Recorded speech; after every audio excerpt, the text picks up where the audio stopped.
Bom, gente, depois dessa fala desse jovem, que eu acho que foi maravilhoso, ele falou tudo, não restou mais nada, não deixou nada para a gente falar. Na realidade, eu tenho sido constrangida que eu estou entre dois especialistas na questão do idoso, que não é a minha especialidade, não é? Mas eu estou aqui ocupado do Dr. Adroaldo e a Célia Disser, porque o que acontece? Eles ficam botando bomba para a gente e a gente acaba assumindo. Mas assim, ó, é com muito prazer que eu estou aqui, muito prazer, porque sempre que se pode realizar alguma coisa com a sociedade e que isso possa trazer algum benefício, que seja para uma pessoa, pode saber que eu vou estar presente. Então as pessoas me convidam e eu venho, porque eu acho que essa é uma missão, principalmente na minha área, que é a medicina. Tá? Bom, então, vamos ver, Dudu vai me ajudar? Então tá bom.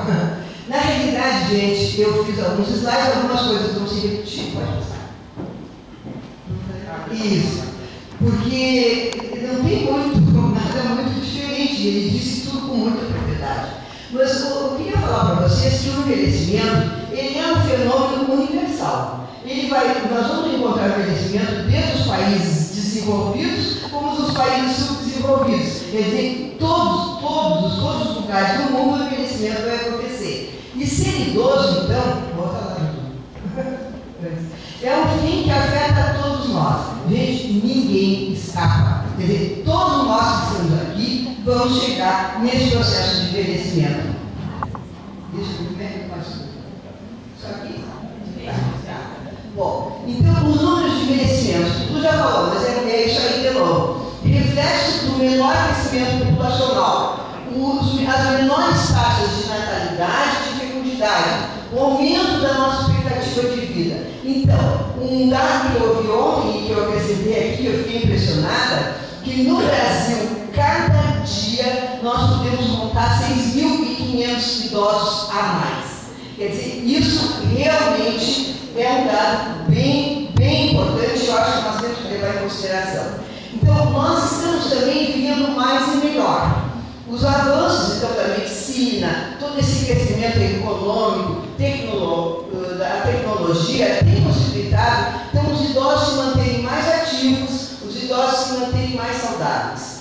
E a redução do número de filhos nas últimas décadas tem aumentado, então, a proporção de pessoas mais velhas no país. Bom, segundo o IBGE, então, o nosso país está num processo de profundas alterações na estrutura etária e na pirâmide demográfica que o Eduardo já nos mostrou. Em 2008, a faixa acima de 65 anos era 6,53%. Em 2012, pessoas com 60 anos ou mais constituíram 11,5% da população global. O número de habitantes dessa faixa etária vai virar 30 milhões em 2020.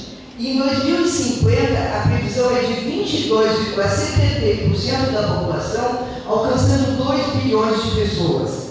Então, pela primeira vez, vai haver mais idosos do que crianças menores de 15 anos. Né? Então, nós vamos ter mais idosos, menos crianças, menos jovens. O segmento da população atualmente que mais cresce é o idoso.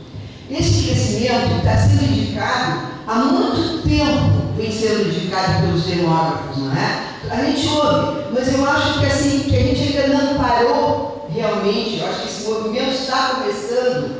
O que nós no Brasil, o Brasil está preparado para o envelhecimento dessa população? Então, um dos questionamentos que eu ponho é assim, ó, São Leopoldo está preparada para o envelhecimento da sua população?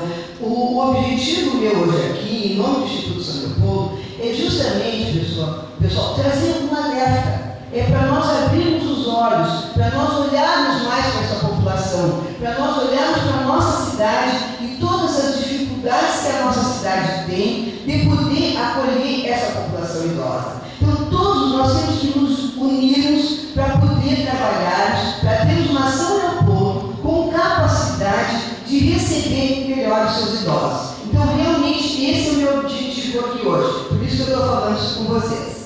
Bom, a população desse crescimento vai demandar importantes providências do poder público.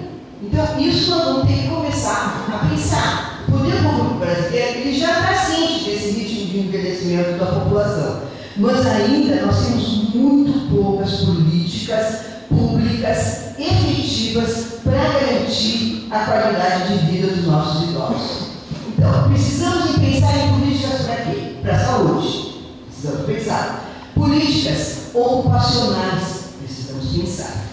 Políticas para a previdência. Como nós vamos lidar com esse grande número de pessoas que vai se aposentar?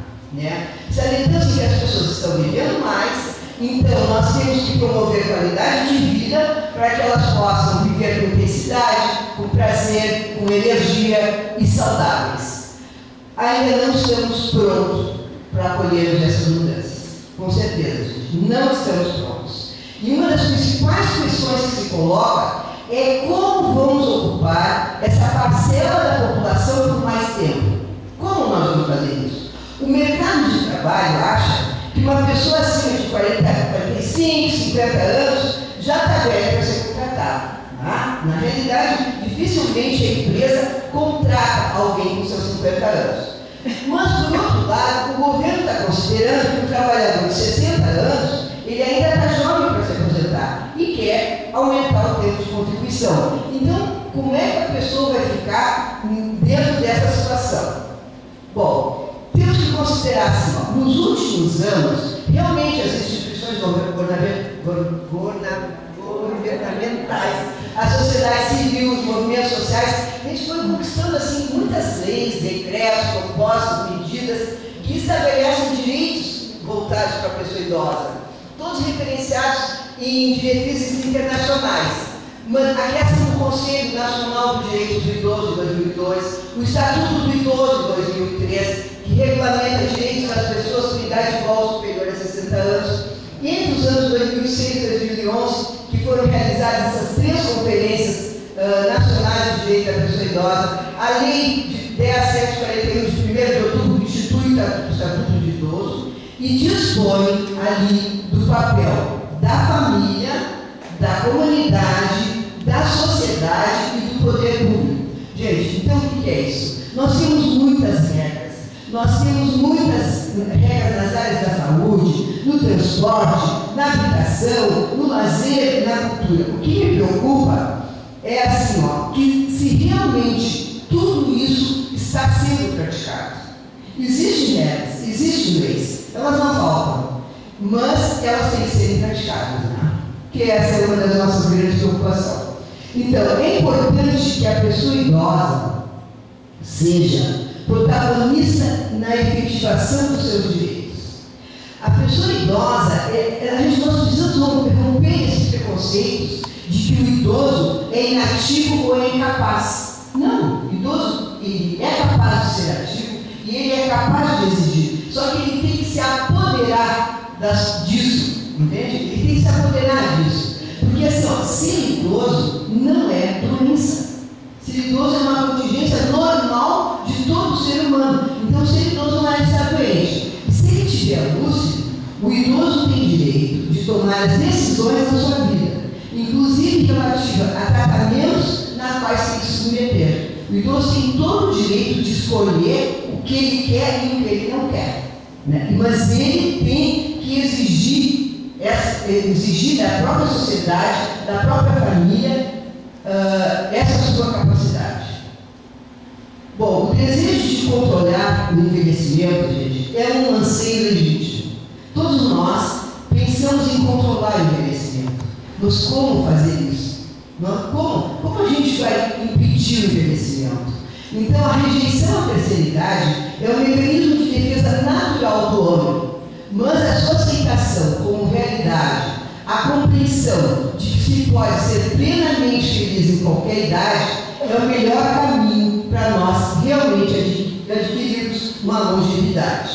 Então, o envelhecimento bem-sucedido, ele é visto como uma competência adaptativa do indivíduo. Está relacionada à qualidade de toda uma vida. O envelhecimento ele vai ser melhor, bem-sucedido ou pior sucedido, digamos assim, de acordo com a história de vida de cada um.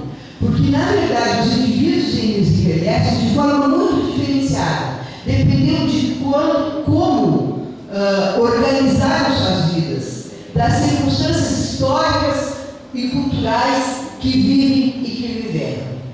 Tá? Então, precisamos incentivar a integração do idoso na sociedade, como já foi dito, precisamos de uma estrutura social adequada que favoreça uma vida digna para o idoso, precisamos favorecer a sociabilidade do idoso, que ele possa caminhar com segurança. Precisamos cuidar da saúde emocional do idoso, gente. Eu não poderia vir aqui falar se a minha área é justamente cuidar dos aspectos emocionais. Então, essa providência, ela é preventiva, inclusive para enfermidades físicas. O idoso bem, do ponto de vista emocional, ele também vai estar com a sua saúde física melhor. Então, envelhecer é uma dádiva que deve ser encarada não como uma perda de habilidades, mas como uma oportunidade para transmitir os conhecimentos adquiridos ao longo da vida.